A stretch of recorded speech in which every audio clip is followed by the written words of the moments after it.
Olá pessoal, agora nós vamos conversar sobre um tema importante da neuroradiologia, que são as lesões intraventriculares.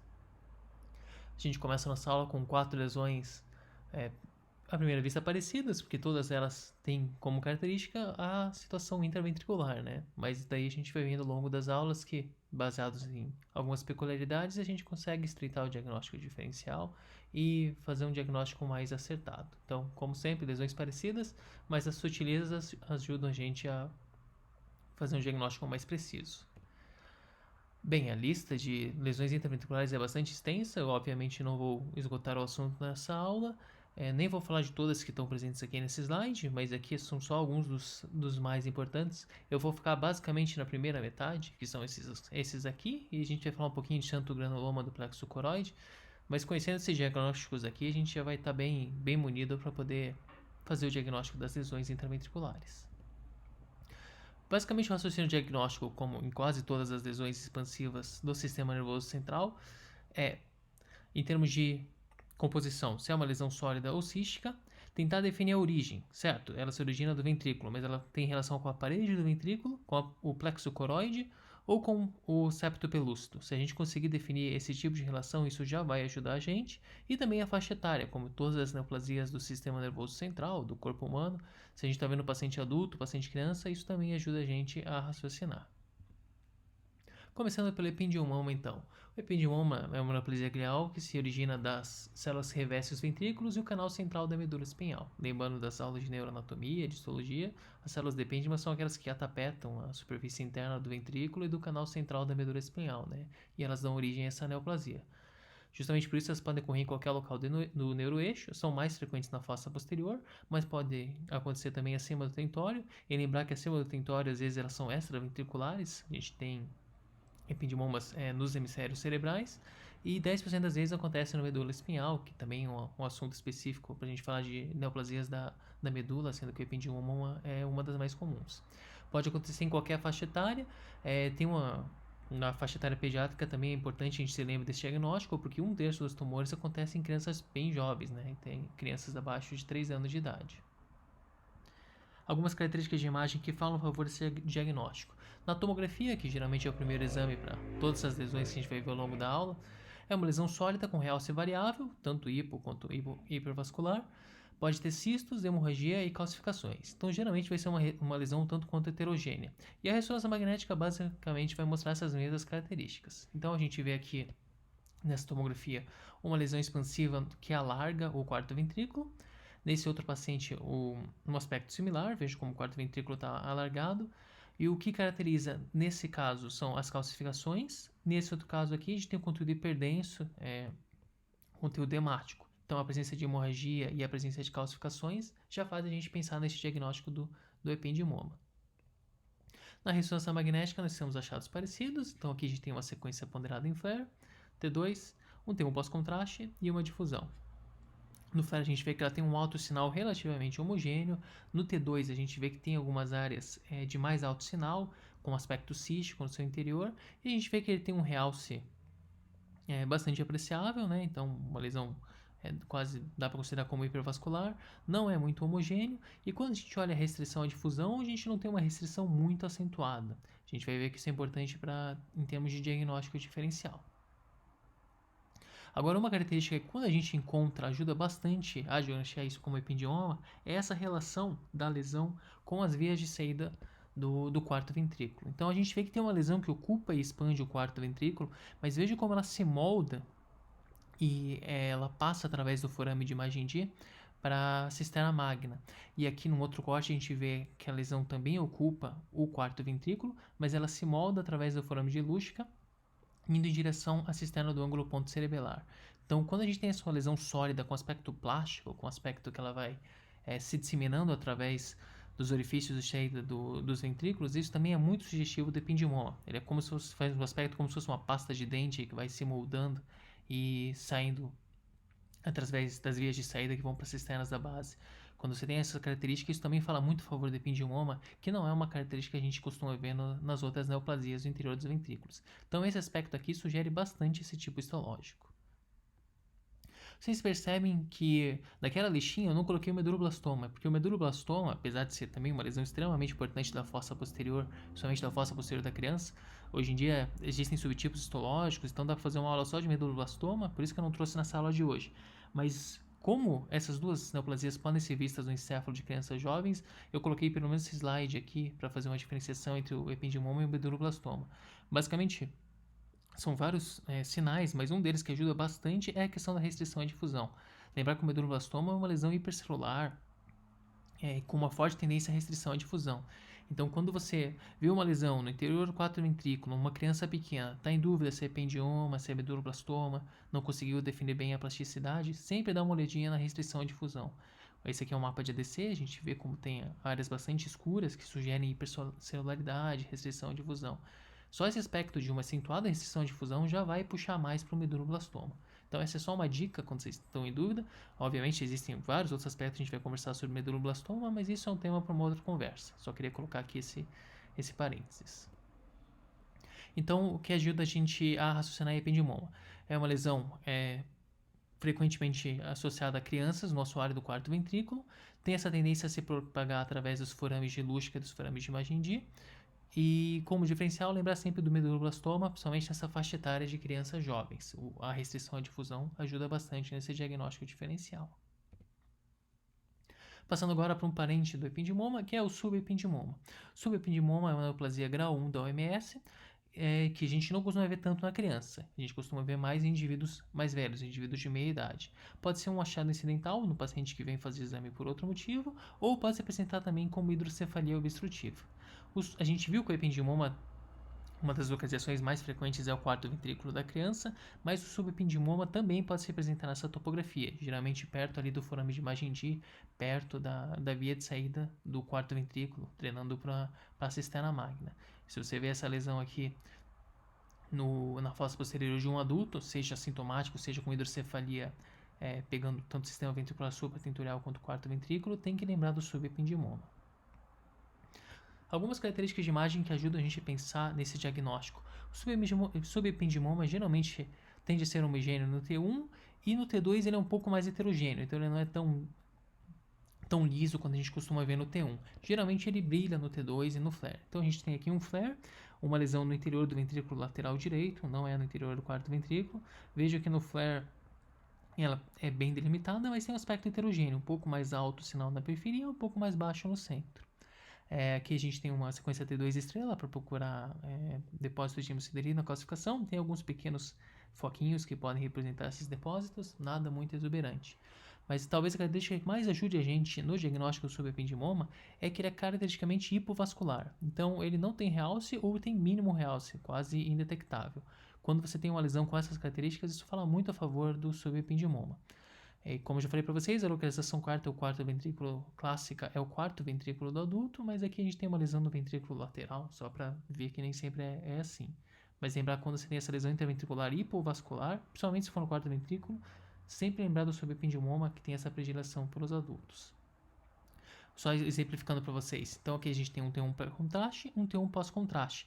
Mesmo o paciente com aquela lesão que a gente vê que era heterogênea no flare, aqui no T1 também ela não é tão homogênea, geralmente ela tende a ser um pouquinho mais homogênea, mas veja quando a gente injeta o contraste, ela não tem um realce tão acentuado assim. Se você comparar, as imagens não são tão diferentes, que fala a favor dessa ser uma lesão hipovascular.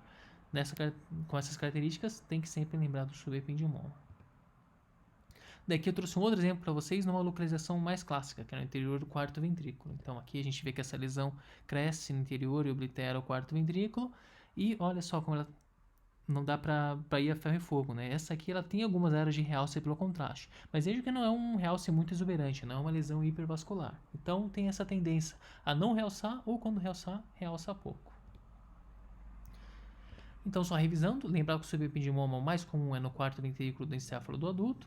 Mais comumente eles são hipovascularizados, mas nem sempre. Eu trouxe um exemplo aqui, uma lesão no quarto ventrículo que está saindo em direção ao forame magno, mas vejo que essa aqui tinha um pouco mais de realce, né? Tá parecendo mais aquele ependimoma da criança que a gente viu no começo da aula. Foi biopsiado, esse aqui era um subependimoma. Então, só para vocês lembrarem que nem sempre as coisas são características, mas entra no diagnóstico diferencial, né? Se você colocar qualquer lesão de origem ependimária aqui, você não estaria errado. Passando agora para uma outra neoplasia, o neurocitoma central. Nós temos a neoplasia grau 1, essa é a neoplasia grau 2 da OMS, que acomete o paciente geral numa faixa etária um pouco mais baixa, que são adultos jovens ao redor dos seus 30 anos. Não é uma neoplasia muito frequente, corresponde a só 1% dos tumores intracranianos, mas ele tem um aspecto de imagem que ajuda bastante no diagnóstico diferencial. Então a gente vê aqui essa lesão expansiva no interior do ventrículo lateral direito, provavelmente tinha um componente de hidrocefalia obstrutiva, porque vejam que esse ventrículo está aumentado em relação ao outro, e a gente vai ver em outras imagens o que ajuda a gente a chegar nesse diagnóstico. O mais comum é que essa lesão se origine dos ventrículos laterais, então ela é diferente das outras que a gente viu, que tem uma predileção pelo quarto ventrículo, embora possa acontecer também no quarto. Algumas características: calcificações, cistificação e hemorragia são comuns, ou seja, é uma lesão bastante heterogênea, pode ter císticas, calcificação e sangramento, isso ajuda no diagnóstico. E na tomografia ele é caracteristicamente hiperdenso, então aqui a gente vê um outro paciente, de novo, uma lesão expansiva no interior do terceiro ventrículo, você vai ter informação se é um adulto jovem ou não é. E tem uma característica que a gente vê nessa imagem, que a gente vai conversar agora a seguir, que é uma íntima relação com o septo pelúcido. Isso talvez seja o aspecto mais importante que vocês têm guardado no neurocitoma central. O neurocitoma central, em geral, ele tem uma íntima relação com o septo pelúcido. Ele vai estar em contato, vai estar empurrando. E essa é uma das tendências dessa neoplasia, que ajuda a gente a colocá-la no diagnóstico diferencial. Então aqui a gente vê nessa imagem o septo pelúcido, aqui desenhado em amarelo. Perceba que a gente tem essa lesão, expansiva, com sinal relativamente alto em flare. No pós-contraste ela tem um realce, mas é realce heterogêneo, umas áreas mais escuras que não realçam, e vejam como ela tem uma íntima relação com o septo pelúcido, inclusive deslocando ele, fazendo leve desvio para o outro lado. Então isso aqui, essa relação do septo pelúcido com uma lesão expansiva heterogênea no terceiro ventrículo, sempre em um dos ventrículos laterais, sempre lembrar do neurocitoma central. E às vezes você tem quadros mais dramáticos, né? Pode ser uma lesão extremamente volumosa, mas de novo, aspecto heterogêneo, com as áreas de cistificação no interior. Lembrar que pode ter pequenas hemorragias, pode ter calcificações. Então, na ressonância magnética ponderada em SWI, em T2 estrela, em susceptibilidade magnética, a gente vê essas áreas de baixo sinal no interior que sugerem pequenos sangramentos ou calcificações. Também falando a favor do diagnóstico de neurocitoma central. Então, fatores que vão fazer a gente pensar nesse diagnóstico: uma lesão no ventrículo lateral do adulto jovem, sendo heterogênea, pode ser cistos, pode ser hemorragia, pode ser calcificação, mas heterogênea, e dessa íntima relação com o septo pelúcido. Todas essas características vão fazer a gente pensar no neurocitoma central. Passando agora para o osteocitoma subependimário de células gigantes. A gente falou de uma lesão grau 1, falamos de uma lesão grau 2, vamos voltar para uma lesão grau 1 da OMS. Essa lesão aqui, sempre lembrar que cai em prova essa relação com a esclerose tuberosa, né? É uma das neoplasias que a gente mais vê nesses pacientes. 5 a 15% dos doentes com esclerose tuberosa vão se manifestar com essa neoplasia. Pode ser um achado de imagem no paciente assintomático ou pode se apresentar com uma hidrocefalia obstrutiva, como todos os tumores que a gente viu aqui na aula. Então veja que a gente tem uma lesão expansiva no interior do ventrículo lateral esquerdo, de margens lobuladas, com realce intenso pelo meio de contraste. Primeira coisa que a gente vê, quando tem um paciente com esclerose tuberosa, a gente tem que lembrar que além do osteocitoma subependimário de células gigantes, a gente tem um outro diagnóstico diferencial das lesões intraventriculares, que é o nódulo subependimário.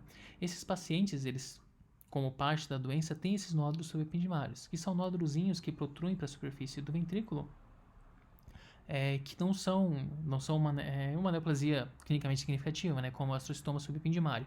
O problema é que a diferenciação por imagem entre o nódulo subependimário e o osteocitoma subependimário de células gigantes nem sempre é fácil. Se vocês forem pesquisar na literatura, existem vários fatores, vários elementos que as pessoas tentam usar para diferenciar. Um deles seria o tamanho. Alguns autores acham que qualquer lesão acima de 10 milímetros você já tem que questionar que pode ser um osteocitoma subependimário de células gigantes. Outros autores dizem que realce, mas isso não é tão verdadeiro. Qualquer um dos dois pode realçar, tanto o osteocitoma quanto o nódulo subependimário. Parece que o elemento mais confiável de todos é a questão do crescimento. Quando você faz exames sucessivos e a lesão começa a crescer, provavelmente ela não é só um nódulo subependimário de aspecto benigno. Existe chance dela ser um osteocitoma subependimário, e daí merece uma investigação mais aprofundada. Lembrar então que o nódulo subependimário, em geral, ela é uma lesão é uma lesão lobulada, tende a se localizar perto do forame de Monro e pode ter calcificações, como essa lesão aqui. Essa lesão aqui, que com certeza tinha mais que 10 milímetros, poderia ser interrogado que era um acertoma subependimário de células gigantes. Nesse caso aqui específico não era só um nódulo subependimário grande, mas só para mostrar para vocês que essa diferenciação por imagem nem sempre é possível. Então, lembrar dessa característica localização perto do forame de Monro e também das calcificações que a gente vê no nódulo subependimário. Então, aqui um paciente com um acertoma subependimário de células gigantes. Aqui a gente tem um T2 flare, vemos essa lesão lobulada originando-se do ventrículo lateral esquerdo, também perto da topografia do forame de Monro, que é onde ele abre por terceiro ventrículo, né? Aqui tendo mais que 10 milímetros. Também já é um fator que permitia que a gente questionasse ser mesmo um acertoma subependimário, não ser só um nódulo subependimário. Outras coisas que a gente sempre tem que procurar no encéfalo desses pacientes são estigmas da esclerose tuberosa, né? Então, se você não sabe que o paciente tem esclerose tuberosa, vale a pena dar uma olhada no restante do exame. Então, a gente vê que aqui esse paciente tinha algumas áreas de espessamento cortical com aumento de sinal em flare, aqui pegando as regiões temporais, um pouquinho aqui também próximo do hipotálamo, que nesse contexto clínico sugerem tratarem-se de túbulos corticais, túbulos subcorticais do paciente com esclerose tuberosa. E quando a gente faz uma sequência SWI, a gente vê que tem pequenos nódulozinhos com baixo sinal, que sugere calcificação, na superfície dos ventrículos laterais. Esses aqui, então, são os típicos nódulos subependimários, essas bolinhas pequenininhas calcificadas. Essas aqui pequenininhas de aspecto benigno, a gente pode dizer que são mais provavelmente nódulos subependimários, né? Agora, quando você vê uma lesão maior, que nem essa, protruindo para o interior do ventrículo, essas aqui a gente fica mais preocupado para ser um astrostoma subependimário células gigantes. De novo, a diferenciação não é fácil, né? Mas quando a gente tem um paciente com todos os estigmas de esclerose tuberosa e uma lesão muito diferente das outras, a gente tem que levantar a bola para esse diagnóstico. Então, algumas coisas que ajudam a gente a diferenciar o astrostoma subependimário dos outros diagnósticos diferenciais. Uma lesão sólida com realce e calcificações junto ao forame de Monro, geralmente ela vai ter mais que 10 milímetros. E para diferenciar das outras lesões do ventrículo, procurar estigmas de esclerose tuberosa, a presença de nódulos subependimários e de túbulos corticais e subcorticais, que vão ajudar a gente a fazer o diagnóstico de esclerose tuberosa e, consequentemente, do astrostoma subependimário de células gigantes. Passando agora para as neoplasias do plexo coroide. Então, nós vimos que o epêndima, que é um dos tipos celulares que a gente encontra dentro do ventrículo, pode gerar neoplasias. E, obviamente, o plexo coroide, que também faz parte da histologia do ventrículo, pode gerar neoplasias. Elas são divididas em diferentes graus da OMS, sendo o mais simples o papiloma do plexo coroide, que é a neoplasia grau 1. É um tumor mais característico das crianças, então corresponde a 2 a 6% das neoplasias pediátricas do sistema nervoso central e geralmente eles se manifestam como hidrocefalia. Então, de novo, nós temos uma lesão expansiva aqui no interior do átrio, do ventrículo lateral esquerdo, na região do glômus, aquela região que é mais rica em plexo coroide. Essa é uma localização que vai sugerir bastante uma neoplasia do plexo coroide. Quais são as características que fazem a gente lembrar desse diagnóstico? Sempre essa região aqui. Sempre não, mas obviamente, quando você vir, você vai lembrar. O terceiro ventrículo, o glômus do terceiro ventrículo, aquela região rica no plexo coroide. Nos adultos pode acontecer também no interior do quarto ventrículo. E o aspecto morfológico que sugere este diagnóstico é uma neoplasia frondosa, alguns chamam de aspecto de couve-flor, porque ela tem os contornos bem lobulados, parece mesmo um brócolis, uma couve-flor. E o aspecto hipervascular, uma lesão hipervascularizada, uma lesão que realça bastante. Quando você tem essas características, que nem a gente vê aqui nessa tomografia, vejam como essa lesão realça bastante, está bem na região do glômus, permite a gente pensar no papiloma do plexo coroide. Aqui um outro exemplo, esse aqui pegando a fossa posterior, no interior do quarto ventrículo. Esse era uma criança, mas lembrar que essa localização geralmente a gente vê mais em adulto. Então a gente veja que a gente tem uma lesão expansiva, se a gente for ver os contornos dela são contornos lobulados, ela tem um aspecto frondoso, que é o aspecto de couve-flor.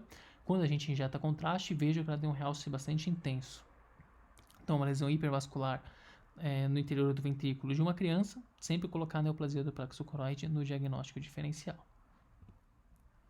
Daí nós temos outros tipos histológicos, como o papiloma típico do plexo coroide, que seria uma neoplasia grau 2 da MS, mas a diferenciação é histológica, então eu nem trouxe imagem aqui para vocês, porque na prática a gente não vai conseguir diferenciar se é um grau 1, se é um grau 2, a gente vai falar que é uma neoplasia do plexo coroide e a distinção acaba sendo histológica. E o grau 3, o grau mais avançado, seria o carcinoma do plexo coroide, que é quando você tem uma lesão mais agressiva. Também é mais tipo de crianças dos primeiros 5 anos de vida, em geral em torno dos 2 anos. E o aspecto que ajuda a diferenciar das neoplasias de graus mais baixos do plexo coroide é um aspecto mais heterogêneo. Então, geralmente uma lesão maior, com aspecto invasivo, que vai ter necrose e calcificação no seu interior. Então, aqui nós vemos, de novo, uma lesão lobulada, frondosa, hipervascular, mas veja como aqui é um aspecto totalmente diferente das outras que a gente viu. Ela tem algumas áreas de cistificação periférica, ela larga o átrio ventrículo lateral de forma que até comprime o parênquima encefálico adjacente, faz desvio da linha média e tem margens mal delimitadas, difícil exatamente onde ela começa e onde ela termina, com esse grande componente cístico. Tudo isso já permite a gente inferir que não vai ser uma lesão grau 1, grau 2. É mais provável que seja um carcinoma do plexo coroide, não um papiloma. Aqui um outro exemplo que eu peguei emprestado para mostrar para vocês. Veja de novo, tem um componente sólido. Aqui é até difícil definir exatamente onde termina o ventrículo, né? Mas está mais ou menos na topografia do corpo / átrio do ventrículo lateral esquerdo, quando a gente compara do outro lado. Vejo que esse componente sólido ele é hipervascular, uma característica que a gente vê nas neoplasias de plexo coroide, mas veja que ela tem um componente cístico periférico, veja que tem umas áreas de alteração do sinal no parênquima encefálico adjacente, que sugerem que tem invasão, e todas as áreas císticas ao redor. Então, quando a gente vê esse aspecto, obviamente não parece um papiloma, não parece uma neoplasia grau 1. Lembrar sempre do carcinoma do plexo coroide, principalmente nessa faixa etária pediátrica. Então, o que faz a gente pensar na neoplasia do plexo coroide? Uma lesão frondosa, hipervascular, que vai estar no interior do terceiro ventrículo, principalmente na criança, ou no quarto ventrículo do adulto. E o que vai ajudar a gente a diferenciar grau 1, grau 2, grau 3 é o sinal de invasão do parênquima, necrose, calcificação, o aspecto mais heterogêneo. Quando você tem essas características, lembrar sempre que pode ser um carcinoma do plexo coroide, uma neoplasia de grau histológico mais elevado. Passando agora para o meningioma, mais uma neoplasia grau 1 da OMS. Lembrar que não é uma localização muito frequente, né? Só 1% dos meningiomas são interventriculares, mas entra no diagnóstico diferencial das lesões interventriculares, por isso que a gente tem que estudar. E normalmente a epidemiologia do meningioma intraventricular é mesmo a epidemiologia do meningioma em qualquer lugar do encéfalo, que são mulheres um pouco de mais idade, né? Mulher entre a quarta e sexta década de vida. Então aqui a gente vê uma lesão lobulada, também no interior do átrio do ventrículo lateral, mas aqui ela não tem aquelas margens frondosas, também não é a faixa etária que a gente costuma ver lesão de plexo coroide, né? E um sinal, uma densidade relativamente alta na tomografia, que também é uma característica que a gente costuma ver no meningioma. Algumas características fazem a gente pensar nesse diagnóstico.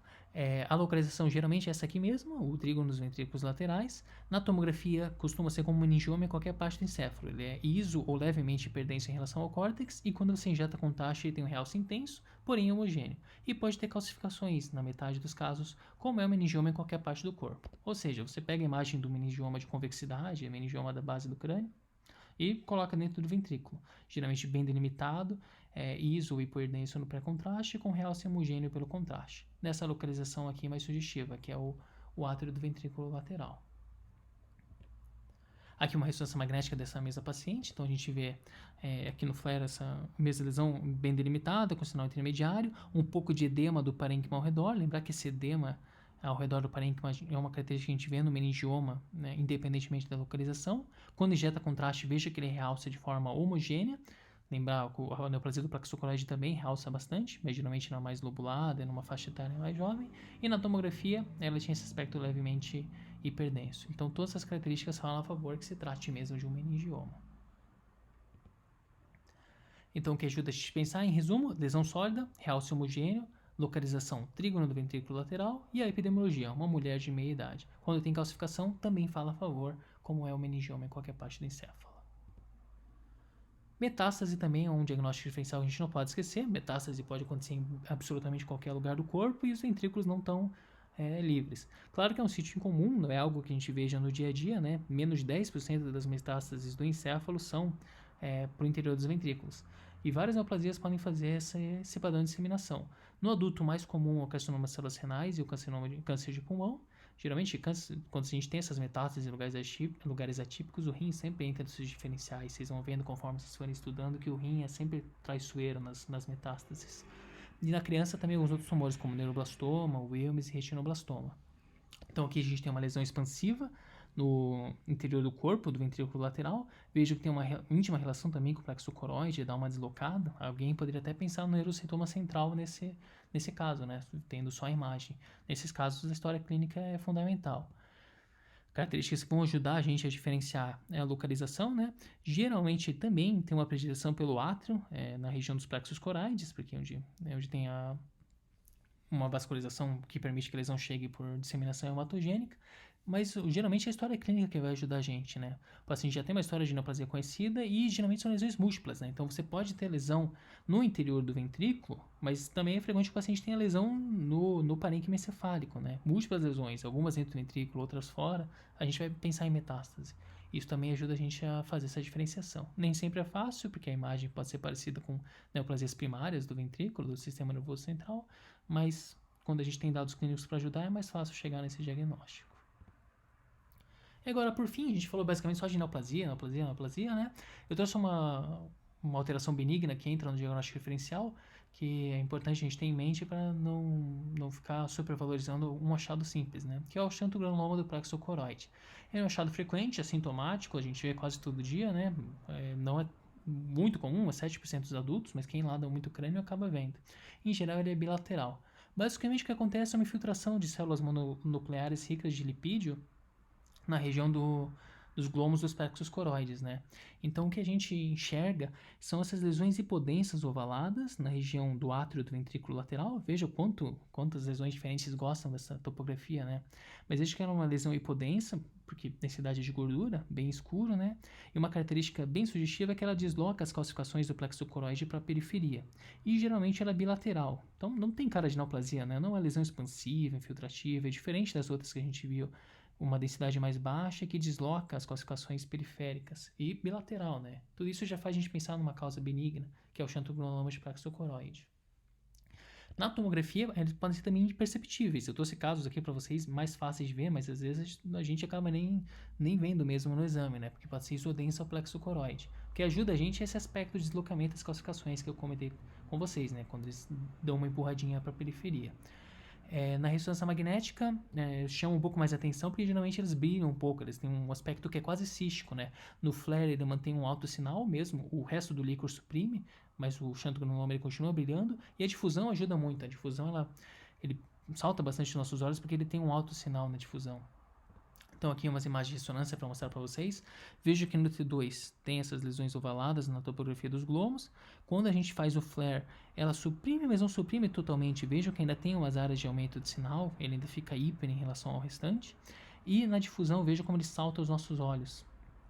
Bilateralmente, né? No flare a gente quase não via o lado esquerdo, no T2 ele ficava misturado ao líquor, mas veja como a difusão ajuda a gente a ver. Mas veja como não tem um aspecto infiltrativo, um aspecto mal delimitado. Se você tiver uma tomografia para ver as calcificações deslocadas para a periferia, isso ajuda. Então, esse aqui é um achado benigno, xantogranuloma do plexo coroide. Em geral, os pacientes não precisam fazer nada, não tem repercussão clínica alguma. É importante conhecê-lo para que isso não gere confusão diagnóstica com neoplasia, alguma coisa mais ominosa.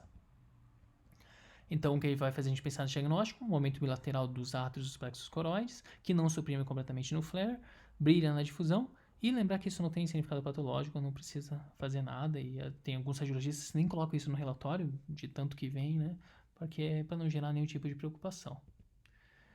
Então, essa foi a nossa rápida revisão de lesões interventriculares. Trouxe aqui os 4 exemplos que eu mostrei no começo da aula para vocês. Então, aqui, nós temos uma lesão expansiva no interior do quarto ventrículo com aspecto plástico. Vejam que ela tem uma tendência a sair pelo furão de imagem D indo para a cisterna magna. Lembrar, quando a gente vê essa lesão, tem que colocar o ependimoma no diagnóstico diferencial, somente se for uma criança. Agora, uma lesão levemente lobulada, também localizada no interior do quarto ventrículo, próximo do furão de imagem D, pode ser um ependimoma, pode ser um subependimoma. Se eu falar para vocês que ela é hipovascular, mostrar uma sequência pós-contraste, ela não realça muito, isso fala mais a favor de ser um subependimoma. Uma lesão com acentuado realce pelo contraste na região do átrio do ventrículo lateral, com margens relativamente lobuladas. Sempre tem que incluir uma lesão de plexo coroide no diagnóstico diferencial. Quando era assim bem delimitada, pensar primeiro num papiloma, pode ser um papiloma típico, mas a diferenciação é histológica, mas mais provavelmente um papiloma do plexo coroide.